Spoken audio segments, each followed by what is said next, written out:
एक और महान क्रांतिकारी जिनके बारे में पढ़ाया नहीं जाता है, बताया नहीं जाता है, आपने शायद नाम भी नहीं सुना होगा। गदर पार्टी की बात करें, गदर की बात करें, गदर क्रांति की बात करें, 1915 के गदर आंदोलन की 1857 की तरह ही जिन्होंने योजना बनाई, ऐसे एक व्यक्तित्व की बात करें तो शायद हमें नहीं बताया जाएगा। मैंने जहाँ पहली योग कक्षा शुरू की सात रोड में, वहाँ पर एक विद्यालय है। उस विद्यालय में लाला हरदयाल की फ़ोटो लगी हुई है।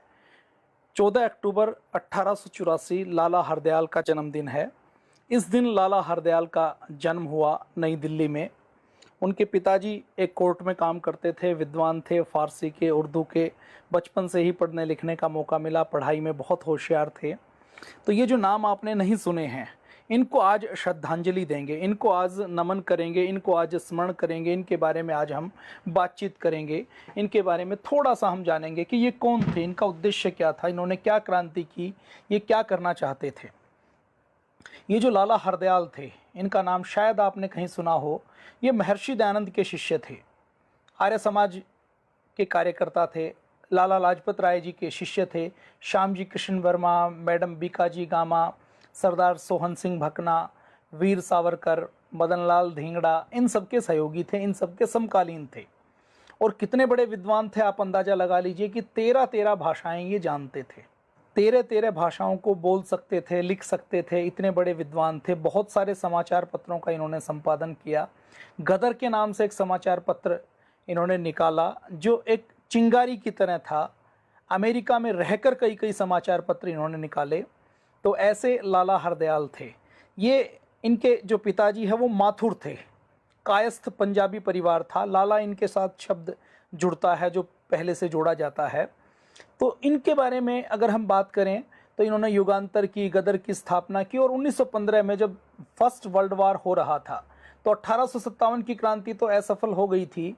इन्होंने योजना बनाई थी कि 1857 के जैसी ही हम एक क्रांति करेंगे और इस बार अंग्रेजों को भारत से बाहर भगाएंगे।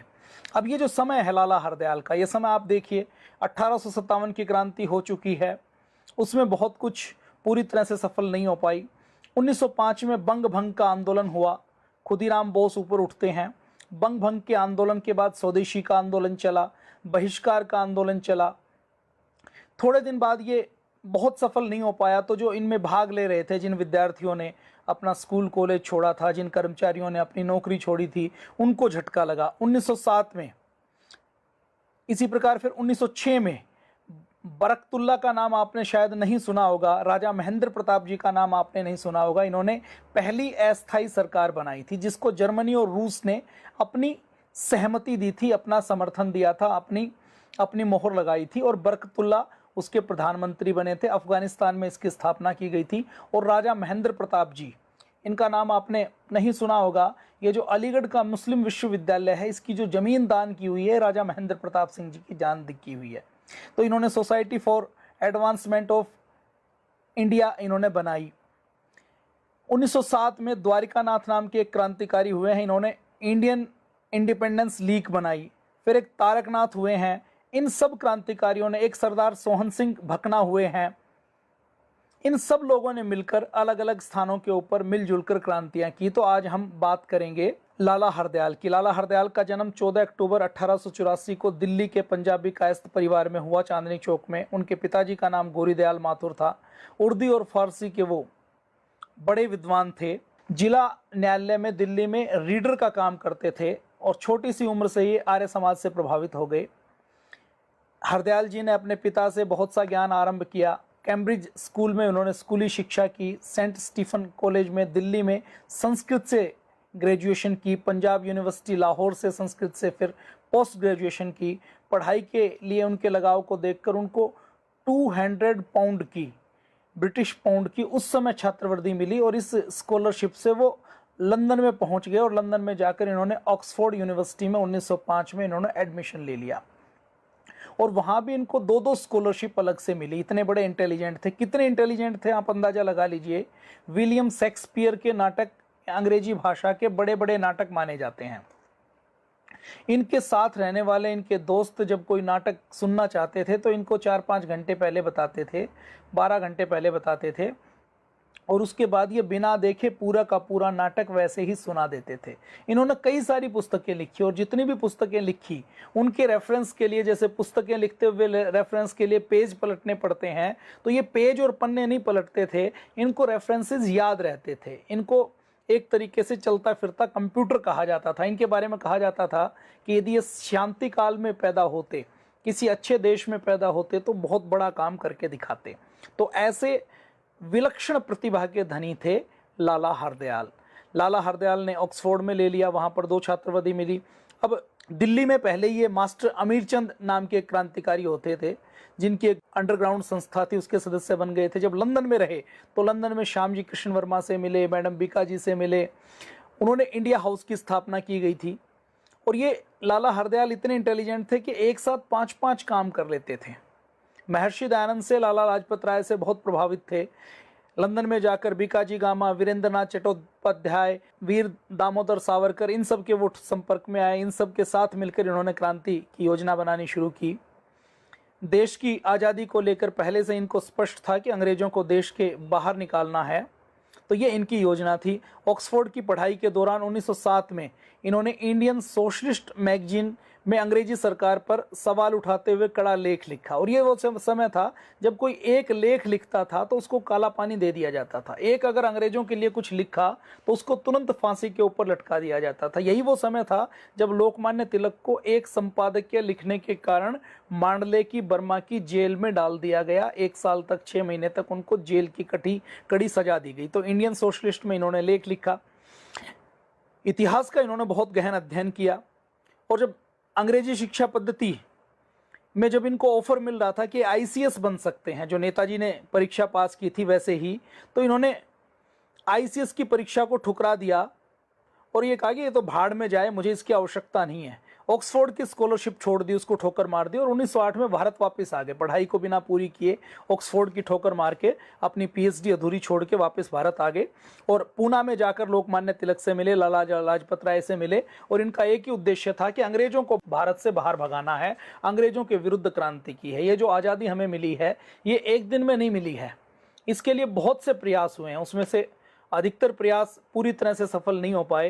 ये लाला हरदयाल थे, इनके अंदर आलस्य जरा भी नहीं था। जो भी इनसे मिलता था तो इनके अंदर जो अहंकार शून्यता देखता था, सरलता देखता था, इनकी विद्वता देखता था, कई भाषाओं के ऊपर इनके अधिकार को देखता था, इनकी बुद्धि की प्रखरता को, इनकी राष्ट्रभक्ति की, इनकी ओजस्विता को और दूसरे लोगों के जो दुख को देखकर संवेदनशीलता थी उसको महसूस करता था। लाला हरदयाल लगातार कहते थे कि ये जो अंग्रेजी शिक्षा पद्धति है इससे राष्ट्रीय चरित्र तो नष्ट होता ही होता है, राष्ट्रीय जीवन का जो स्रोत है वो भी विषाक्त हो जाता है।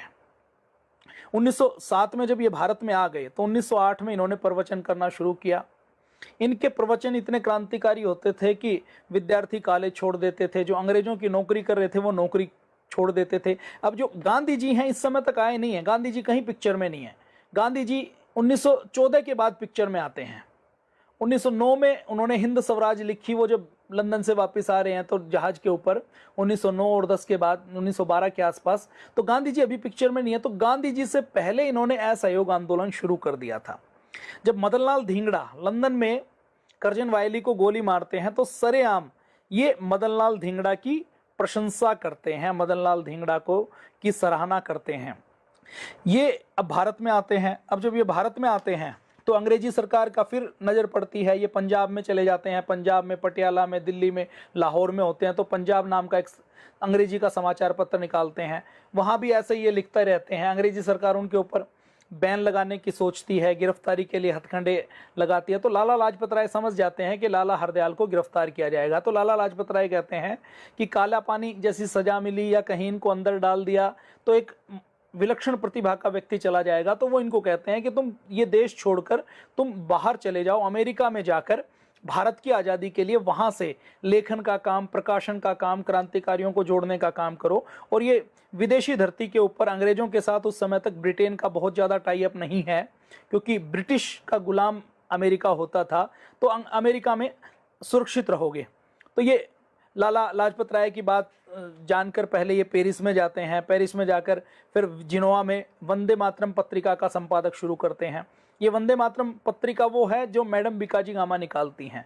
मैडम बीकाजी इनको इसका एडिटर का दायित्व दे देती हैं। अब ये जो वंदे मातरम है, ये पत्रिका दुनिया भर में जो क्रांति है उस क्रांतियों की स्टोरी छापती है। और ये क्रांति केवल भारत की नहीं, आयरलैंड की क्रांति चल रही है, दूसरे देशों की क्रांति चल रही है, तो उनको भी उसी तरीके से छापा जाता है, बताया जाता है। लाला हरदयाल उसके अंदर लेख लिखते हैं। उनके जो लेख हैं वो आज़ादी की आग लगा देते हैं। और पेरिस में उनको लगता है कि इंडियंस काफ़ी खड़े होंगे, उनकी मदद करेंगे, लेकिन वहाँ पर उनको पूरा सहयोग नहीं मिल पाता। तो 1910 में वो अल्जीरिया चले जाते हैं।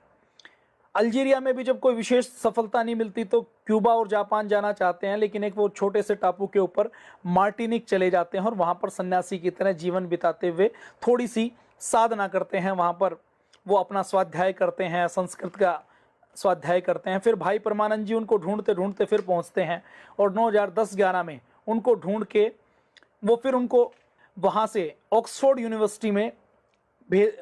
यूनिवर्सिटी की ठुकराने के बाद वो उनको आगे भेजते हैं कि प्रचार प्रसार करने के लिए आप कैलिफोर्निया चले जाओ, बोस्टन चले जाओ। तो वो अलग अलग देशों में घूमते हुए क्रांति का, आज़ादी का प्रचार प्रसार करते हुए वो अलग अलग जगह पर जाते हैं। अलग अलग जगह पर जाते हुए वो हर जगह की भाषा सीखते चले जाते हैं। बीच में कार्ल मार्क्स को पढ़ते हैं, दूसरा स्वाध्याय करते हैं, अलग अलग देशों की क्रांतियों का स्वाध्याय करते हैं। जब एक घटना उनके पहले की है कि पंजाब यूनिवर्सिटी के लाहौर में जब वहाँ वो दर्शन शास्त्र पढ़ाते थे तो उस समय लाला हरदयाल भी वहाँ पर पढ़ते थे। उनके एक प्रोफेसर थे अल्लामा इकबाल, वो दर्शन शास्त्र पढ़ाते थे, लाला हरदयाल वहाँ पर पढ़ते थे।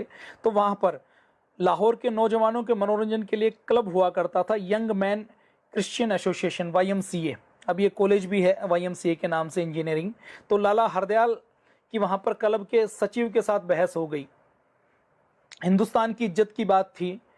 तो लाला हरदयाल ने तुरंत यंग मैन इंडियन एसोसिएशन के नाम से एक नया क्लब बना दिया। जब प्रोफेसर इकबाल, जो इकबाल जिन्होंने सारे जहां से अच्छा लिखा, वो उस समय लाहौर में थे, उन्होंने उनको कहा कि ये जो नई एसोसिएशन क्लब हमने बनाया है इसका उद्घाटन आप करो, इसकी अध्यक्षता आप करो। तो वो तैयार हो गए। इसी समारोह में पहली बार इकबाल ने सारे जहां से अच्छा सुनाया।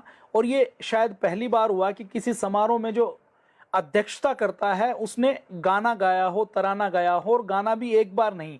इसका इतना गहरा प्रभाव हुआ, इतना अच्छा इसको लगा कि सभी लोगों ने उनको कहा कि कार्यक्रम शुरू होते हुए भी सुनाइए और कार्यक्रम खत्म होते हुए भी आप ये गाना सुनाइए। अब लाला हरदयाल, ये तो पुरानी एक घटना है, लाला हरदयाल कैलिफोर्निया में आ गए हैं। वहाँ पर स्टैनफोर्ड यूनिवर्सिटी में वो इंडियन फिलोसफी और संस्कृत के लेक्चर देते हैं, वो पढ़ाने का प्रचार प्रसार करते हैं। वहाँ पर मजदूरों की यूनियन का वो सहयोग करते हैं उनके संघर्ष के लिए। और वहाँ पर वो श्यामजी कृष्ण वर्मा के संपर्क में फिर आकर अमेरिका में जो सिखों के समूह हैं उन सिखों के समूह से संपर्क करते हैं और उनको तैयार करते हैं कि देश की आज़ादी के लिए कुछ बड़ा काम करना है। अब यही वो समय है, वीर सावरकर हैं, मदन लाल धिंगड़ा है, लाला हरदयाल है। लाला हरदयाल अमेरिका में है, मदन लाल धिंगड़ा, वीर सावरकर इंडिया हाउस में लंदन में है। इधर श्यामजी कृष्ण वर्मा जो महर्षि दयानंद के शिष्य हैं वो लगे हुए हैं। करतार सिंह सलाबा और विष्णु पिंगले जैसे 6 भारतीय लड़के अब पढ़ने के लिए अमेरिका में आते हैं, जिनकी तेजा सिंह और तारकनाथ ने मदद की थी। अब ये जब पढ़ने के लिए आते हैं तो ये वहाँ पर संपर्क में आते हैं लाला हरदयाल के संपर्क में आते हैं। तो ये फिर योजना बनाते हैं कि कुछ बड़ा काम करेंगे। अब ये जो समय है ये 2012 का समय है। 23 दिसंबर 2012 को भारत में एक और बड़ी घटना घटी थी। रास बिहारी बोस और बसंत विश्वास अमीचंद ने लॉर्ड हॉर्डिंग जो वायसराय है उसके ऊपर दिल्ली में जो दिल्ली का दरबार बनाया था, उस समय तक राजधानी कलकत्ता होती थी, तो उस समय बम फेंका था। और रास बिहारी बोस के बारे में हमने बातचीत की है कि बम फेंकने के बाद वो देहरादून आए थे, हमारे दादा गुरु के पास रहे थे। तो जब बम फेंका तो अमेरिका में जब लाला हरदयाल को इसका पता लगा तो वो खुशी से उछल पड़े। वो खबर को लेकर फिर उन्होंने सभा की अपने हॉस्टल में और वायसराय पर उन्होंने भाषण दिया कि वायसराय के ऊपर बम फेंककर भारतीय युवकों ने दिखा दिया कि उनके इरादे खतरनाक और क्रांतिकारी हैं और वो कुछ भी कर सकते हैं। और वो वायसराय को चेतावनी देते हुए मीर तकी मीर किए 2 लाइनें पढ़ते हैं कि पगड़ी अपनी संभालिएगा मीर, ये और बस्ती नहीं दिल्ली है। अर्थात दिल्ली अब जाग गई है, अब भारत के नौजवान जाग गए हैं और पूरा देशभक्ति के माहौल में ये उसका पूरी अच्छी तरह से खुशी मनाते हैं, विरोध करते हैं। लाला हरदयाल वहाँ पर युगांतर नाम का एक क्रांतिकारी अखबार निकालते हैं, उस युगांतर में ये जो वायसराय के ऊपर हमला हुआ इसकी खूब तारीफ करते हैं, खूब खुलकर लिखते हैं कि ये संघर्ष था और इसमें जो किया वो बहुत अच्छा किया।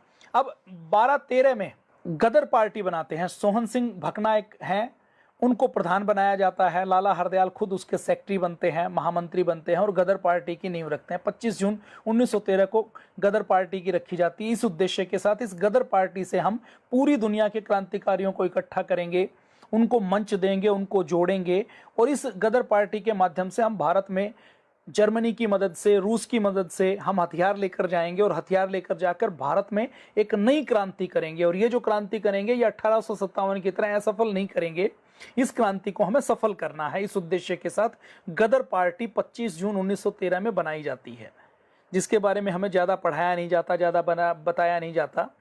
अब इसमें सारे लोग जुड़े होते हैं, श्यामजी कृष्ण वर्मा, बागा जतीन, रास बिहारी बोस, करतार सिंह सराबा, मौलवी बरकतुल्ला भोपाली, राजा महेंद्र प्रताप, विष्णु पिंगले, ये सब हैं। अब इनके साथ ये 1913 में एक पार्टी शुरू कर देते हैं और जो गदर पार्टी का एक ही उद्देश्य होता है कि हमें कैसे भी करके सशस्त्र विद्रोह करना है और अंग्रेजों को भारत से बाहर भगाना है।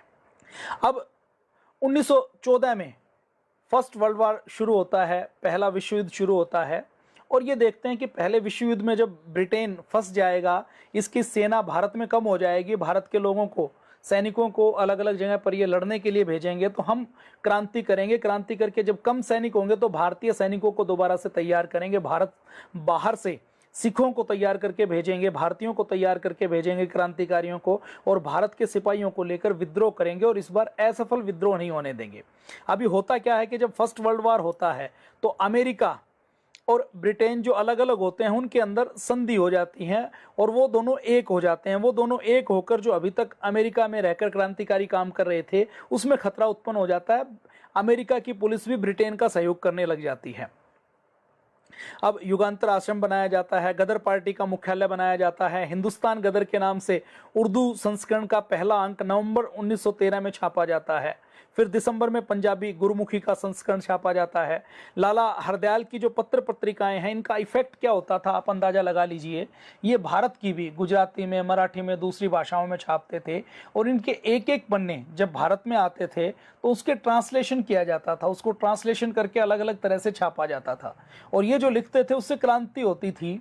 क्योंकि उस समय माहौल ऐसा है कि प्रेस एक्ट बनाया हुआ है, अंग्रेज किसी को लिखने नहीं देते, किसी को बोलने नहीं देते, जागरूकता का कोई स्थान नहीं है। लोकमान्य तिलक जैसे मराठा या केसरी में कुछ लिखते हैं तो उनको उठाकर 6 महीने के लिए जेल में डाल दिया जाता है।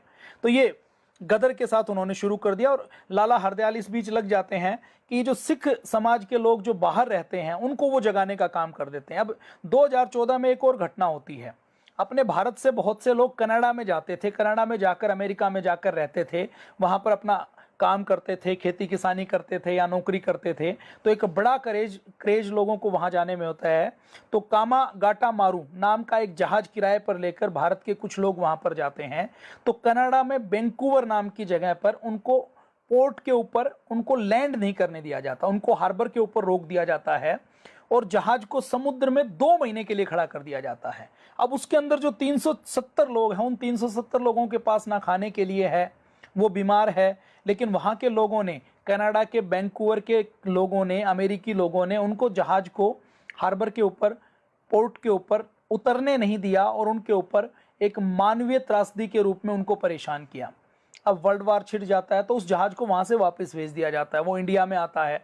तो इस वापसी के और इस कामागाटा मारू कांड में क्या होता है कि इसमें लगभग 22 लोग मारे जाते हैं और ये एक बड़ा मुद्दा पूरे देश में बन जाता है।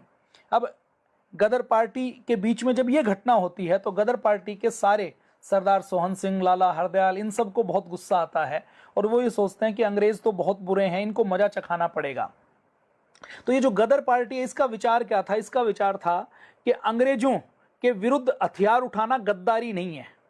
1857 की क्रांति को क्या कहते हैं? उस समय तक वीर सावरकर ने पुस्तक लिखी है लेकिन वो पुस्तक छपी नहीं है।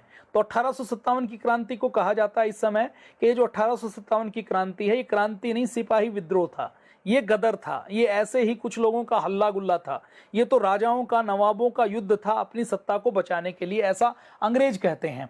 तो गदर पार्टी के समय लाला हरदयाल, सरदार सोहन सिंह भकना ये नियम बनाते हैं कि अंग्रेजों के विरुद्ध यदि हम हथियार उठाते हैं तो ये गद्दारी नहीं, ये हमारा युद्ध है। और जब ये जो गदर का काम होता है, इस गदर के काम में जब ये योजना बनाते हैं तो इसको पहला लाहौर षड्यंत्र कहा जाता है। अब ये कैसे करते हैं कि जब ये गदर बनाते हैं तो भारत जाकर जब ये गदर की योजना बनाते हैं तो करतार सिंह सराबा भारत आ जाते हैं और बहुत से लोगों को भेजा जाता है। तो अभी 1857 की क्रांति के बाद अंग्रेजों की सीआईडी बहुत मजबूत हो जाती है और अंग्रेज अपने कुछ लोगों को इस गदर पार्टी के अंदर प्लांट कर देते हैं, अपने पेड लोगों को, अपने जासूसों को। उनके माध्यम से उनको सारी चीजें पता लग जाती है। अब गदर पार्टी अमेरिका में बनी है तो लोकल लेवल के ऊपर रास बिहारी बोस यहाँ पर हैं, सचिंद्रनाथ सान्याल हैं, तो उन सबको संपर्क करके उनको कहा जाता है कि आप लोकल स्तर पर पंजाब में, दूसरी जगह पर, उत्तर प्रदेश में, बंगाल में आप लोगों को तैयार करो। तो अब ब्रिटेन के जासूस गदर पार्टी के अंदर घुस जाते हैं और वो जो जहाज़ों में हथियार बाहर से आते हैं उनकी सूचना दे देते हैं, वहाँ से जो क्रांतिकारी आ रहे हैं उनकी सूचना दे देते हैं, तो क्रांतिकारियों को पकड़ लिया जाता है। अब क्रांतिकारियों को पकड़ने के बाद इस गदर पार्टी को, जो गदर आंदोलन होने वाला था, उस आंदोलन को शुरू होने से पहले ही कुचल दिया जाता है। सरदार करतार सिंह सराबा को पकड़ लिया जाता है, उनको फांसी के फंदे पर चढ़ा दिया जाता है। 7 लोगों को, करतार सिंह सराबा, विष्णु पिंगले, इन सबको फांसी के ऊपर चढ़ा दिया जाता है। पहले बैच में 27 लोगों को, भाई परमानंद को, सरदार सोहन सिंह भकना को, इनको काले पानी में भेज दिया जाता है। फिर 40 लोगों को और काले पानी में दूसरे मुकदमे में भेजा जाता है। फिर 6 लोगों को भेजा जाता है। 145 लोग इसमें मारे जाते हैं। 306 लोगों को अंडमान निकोबार की काल कोठरी में इस गदर आंदोलन में भेजा जाता है। ये जो गदर की योजना बनाई, गदर पार्टी के जो लोग थे, करतार सिंह सराबा को, जो छोटी सी उम्र में है, 18 साल की उम्र में है, उनको फांसी के फंदे पर लटका लिया जाता है। अब ये जो गदर पार्टी है, इसको हम देखें तो ये सभी धर्मों का आंदोलन था। ये सफल नहीं हो पाया, ये फेल हो गया, इसको पूरा सहयोग नहीं मिला। लेकिन इससे जो बड़ा काम हुआ वो क्या हुआ, सशस्त्र क्रांति की क्रांतिकारियों की नींव पड़ गई। करतार सिंह सराबा ने जो शहादत दी, तो शहीद भगत सिंह को जो प्रेरणा मिली वो करतार सिंह सराबा से मिली। तो इन्होंने नींव के पत्थर की तरह एक बड़ा काम किया। तो लाला हरदयाल का गदर पार्टी के निर्माण में, उसके एग्जीक्यूशन में एक बड़ा योगदान था। वो तुर्की गए, तुर्की से जिनेवा गए, जिनेवा जाकर उन्होंने लोगों से संपर्क किया। फिर बर्लिन गए, बर्लिन में वीरेंद्र नाथ जी से मिले, बर्लिन में कमेटी बनाई। फिर जब ये गदर पार्टी के लोग पकड़े गए और उसके बाद फिर जब युद्ध में जर्मनी हारने गए, तो जर्मनी के बाद 1816-17 में जर्मनी में लाला हरदयाल को पकड़ लिया गया, वहाँ पर उनको कैद में रखा गया। वहाँ से फिर छिपते हुए वो किसी तरह स्वीडन चले गए। स्वीडन में जाकर उन्होंने 3-4 महीने के अंदर ही स्वीडन की, वहाँ की जो भाषा है वो सीख ली और इस प्रकार से वो वहाँ पर उन्होंने रहना शुरू किया। अब 27 अक्टूबर 1927 को लाला हरदयाल लंदन में पहुँचते हैं। लंदन में भाई किशनलाल, उनके भतीजे भगवत दयाल के साथ रहते हैं। 1931 में फिर वो लंदन में अपनी पीएचडी पूरी करते हैं। पीएचडी पूरी करने के बाद अब भारत में लाला हरदयाल को वापस भारत में लाने के लिए कोशिशें चल रही हैं। इसमें तेज बहादुर सप्रू जी का नाम आज हमने भूला भाई देसाई के साथ सुना था, वो कोशिश में लगे हुए हैं। तो ब्रिटिश सरकार से बातचीत करते हैं, उनको बुलाते हैं। तभी लाला हरदयाल की 4 मार्च 1938 को अमेरिका के फिलाडेल्फिया में उनकी मौत हो जाती है। लाला हरदयाल एक गंभीर आदर्शवादी थे, भारतीय स्वतंत्रता के निर्भीक समर्थक थे, ओजस्वी वक्ता थे और बहुत बड़े विलक्षण बुद्धिजीवी थे। आप अंदाजा लगा लीजिए कि उनके मस्तिष्क का स्तर क्या था कि 13-14 भाषाएं उनको लिखना आती थी, उनको बोलना आती थी। कोई भी नई भाषा कुछ महीनों में वो सीख लेते थे। विलियम शेक्सपियर का बड़े से बड़ा नाटक 12 घंटे पहले उनको कहो और 12 घंटे के बाद वो यूं का यूं सिखा देते थे। उन्होंने बहुत सी पुस्तकें लिखी, thoughts on education, Yugantar, circular, Rajdrohi, Ghadar, Ailane Jang, जंगे हाका, social convection of Hindu race, writing on Hardayal, 44 month in Germany and Turkey, Swadhin Vichar, लाला हरदयाल जी के स्वाधीन विचार, अमृत में विश, hint for self culture, 12 religions and modern life, glimpse of world religion, बोधिसत्व, डॉक्ट्राइन्स, व्यक्तित्व विकास, संघर्ष और सफलता। बहुत सी पुस्तकें उन्होंने लिखी और जब वो पुस्तकें लिखते थे तो रेफरेंस के लिए पुस्तकें खोलते नहीं थे, बस बोलते थे, अपने आप लिख देते थे। एक बार पुस्तक पढ़ ली तो वो उनको याद हो जाती थी। तो ऐसे लाला हरदयाल को आज हम स्मरण करते हैं, भारत स्वाभिमान की ओर से नमन करते हैं, उनको प्रणाम करते हैं। ऐसे वो गुमनाम क्रांतिकारी रहे हैं जिन्होंने सशस्त्र क्रांति की योजना बनाई। यद्यपि सफल नहीं हो पाई, लेकिन उनकी योजना बहुत अच्छी थी। देश की आज़ादी में एक बड़ा योगदान उन्होंने किया। उस समय कांग्रेस तो ठंडी पड़ी हुई थी। 1885 में जो कांग्रेस बनाई गई वो ऐसे ही एक सेफ्टी वॉल्व के रूप में बनाई गई थी। तो आप सबको नमन।